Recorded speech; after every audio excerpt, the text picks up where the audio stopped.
Near the end of each year, ESO studio director Matt Fire shares his annual letter to the ESO community in an official post on the Elder Scrolls Online website. This letter is simultaneously a reflection on the past year's content and a look at the prospective future of this MMO. This year, I was invited to attend an exclusive pre-brief Discord call with a bunch of other ESO content creators and the Senior Creator Engagement Manager, Gina Bruno, to discuss some of the contents of this highly anticipated letter before it was published. As I'm working on this video, the letter has yet to be published, but by the time you're watching, it will be, and I'll leave a link to it in the description. In this video, I wanted to share what was discussed in that meeting with all of you in case people wanted a quick summary of the 4-page letter, or in case people don't know how to read. Right off the bat, Gina informed us that this year's letter is quite different than Matt's usual one because he doesn't spend a lot of time recapping the previous year of content. Instead, Matt focuses on speaking about the future of ESO, and this is what was exclusively discussed at the pre-brief meeting. One of the most significant themes of the letter revolves around change. The team has heard the community's critiques about how the devs need to be willing to experiment more, shake things up, and not be so predictable with the content that they create. The devs also know that this community would really like to see new and different types of content, and have long-standing concerns finally addressed. Moreover, technology is constantly evolving, so the devs will be striving to implement some changes to ESO to keep up with the times and keep the game relevant and successful. Thus, we can expect some pretty significant changes in the next year. I'll be going over 3 of them in this video.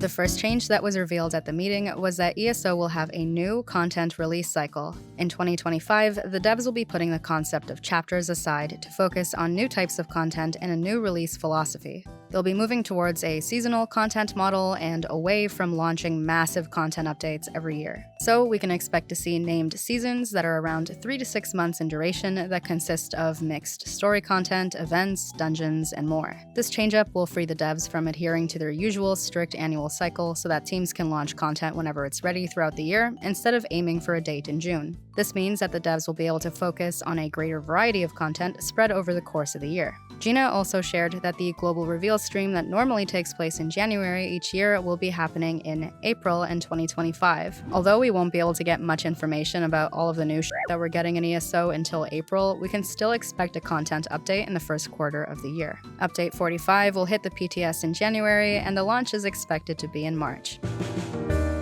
We can expect some major performance and content updates in 2025. Any PvPers in the chat? You guys may want to make sure you're seated for this. Okay, you ready?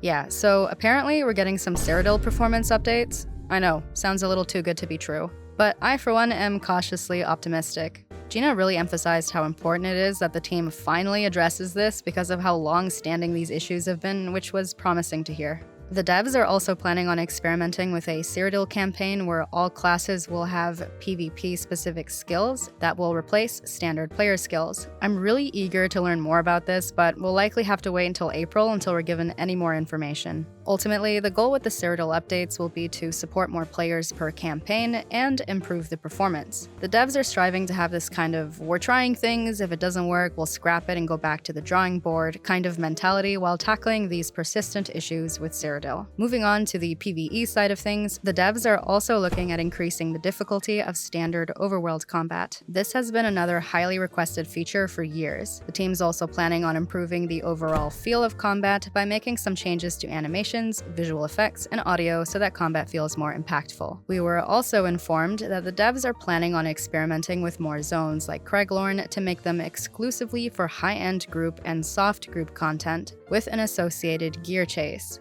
I'm gonna keep it real with you, I don't know what gear chase means, especially in this context, so again, I'm eager to learn more about this. The last major update that was teased was the plan to add and refine tools for guilds so that guild staff can have an easier and better time recruiting players and managing their communities. Seeing as guilds are the lifeblood of the game, I'm happy to hear that folks who run them will be able to take advantage of some much-needed QOL updates.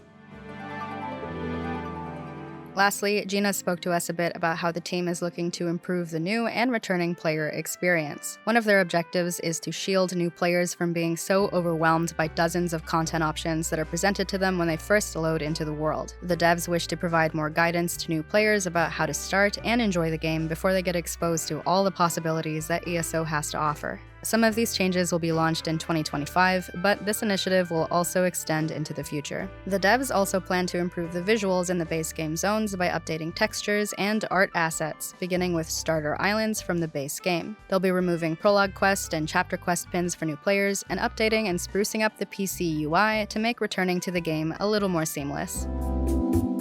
That concluded Gina's presentation about the annual letter to the community, but before everyone skedaddled, she did reply to a few questions from creators. Someone asked if the letter would reveal any more news about how the highly anticipated in-person NA celebration event was cancelled. Gina said no, but that the community could at least expect some smaller NA events in the next year. She said it's very likely there will be some ESO community events taking place at TwitchCon and QuakeCon in America, and maybe something else, but to not expect it to be as big as the Amsterdam event that took place earlier this year. Another creator asked about what we can expect until the big content announcement in April. Gina mentioned that Update 45 will consist of dungeons and some extra stuff, whatever that means. She reiterated that the game will follow more of a seasonal model, but that we can still expect regular content updates. The devs plan to host a few fun things in-game to keep players engaged from now until April, such as potentially hosting a guild celebration event and that housing contest that was supposed to take place this year. Another creator asked if there are any plans to have events work a bit differently in the next year to prevent event burnout. This was a hot topic this year as players felt overwhelmed with the amount and frequency of events. Gina informed us that the team is well aware of everyone's criticism about event burnout, so there's been a lot of talk about having events less often so that they're not taking place one immediately after the other, but she's not sure when that change will happen. Alright, that concludes the recap of that little meeting. All in all, I'm feeling pretty optimistic about the proposed changes for the game. It was refreshing to hear Gina mention how aware the team is about some of these long-standing critiques from players. I hope the devs will continue to be open to feedback going forward, especially when it comes to giving Cyrodiil some much-needed love. Sorting out performance issues in Cyrodiil sounds like it's going to be an arduous task, but in the meantime, there are a lot of other much smaller things that I'd love the devs to take a look at, like how the golden vendor prices are still not super ideal given how incredibly cheap it is to just gold out jewelry yourself these days, or how the PvP merchants sell useless health potions instead of proper tri-stat pots. I'm eager to learn more about the plans for ESO in 2025, but it's looking like we'll have to wait till April before we get much more news. How are y'all feeling about everything that you heard today? Is there anything you're looking forward to? Anything you're worried about? Feel free to sound off in the comments. But that'll do it for me today. I'm looking forward to another year of creating ESO content, and I'd like to try my hand at making content about other games as well. I'll have more free time to work on my videos next semester, as I'm only taking one more class before I'm finally finished with my degree.